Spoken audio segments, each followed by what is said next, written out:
My wife Gabrielle and I had what I thought was a perfect life. We had 2 beautiful kids, a cozy home, and a love story that everyone envied, or so I believed. It all started with small things. She started working late more often. Her phone was suddenly always on silent and face down, and the warmth we shared seemed to be fading into a polite distance. I tried to talk to her, asking if something was wrong, if she was stressed at work. She'd always brush it off with a tired smile, saying I was just imagining things. But that gut feeling, that cold knot in my stomach, it just wouldn't go away. I wanted to trust her. I really did. She was the love of my life, the mother of my children.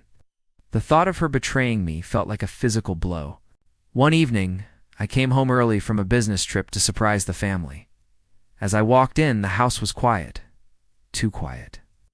I found a note on the kitchen counter. It wasn't a grocery list or a reminder. It was a letter from Gabrielle. My hands trembled as I read the words. She said she had fallen out of love with me, that she'd met someone else, someone who made her feel alive again. His name was Alex, her new boss. The letter said she was leaving, that she needed to find her own happiness. Just like that, our family was shattered. My world imploded. The pain was indescribable, a mix of shock, betrayal, and a profound sadness that settled deep in my bones. How could she do this to us? To our kids? The days that followed were a blur of tears and confusion. Explaining to our children that their mother was uncoming back was the hardest thing I've ever had to do. Seeing their heartbroken faces, their innocent questions about why mommy left, it shattered me into a million pieces. I had to be strong for them, but inside, I was a wreck. Friends and family rallied around us, offering support, bringing meals, and just sitting with me in the silence. Their kindness was a lifeline in the darkest of times. I poured all my energy into being the best father I could be, creating a stable and loving environment for my kids, despite the chaos in my own heart.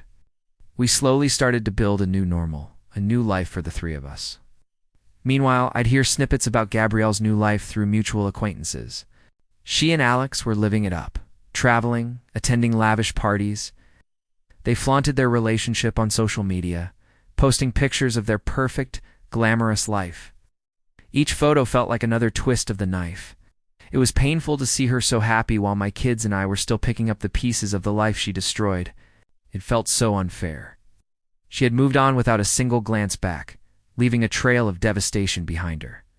I tried to block it out, to focus on my kids and my own healing. I went to therapy, started working out again, and reconnected with old hobbies. Slowly, very slowly, I started to feel like myself again. About 2 years passed. The kids were thriving, and I was genuinely happy for the first time in a long time. I had even started dating a wonderful woman, Sarah, who was kind, understanding, and adored my children.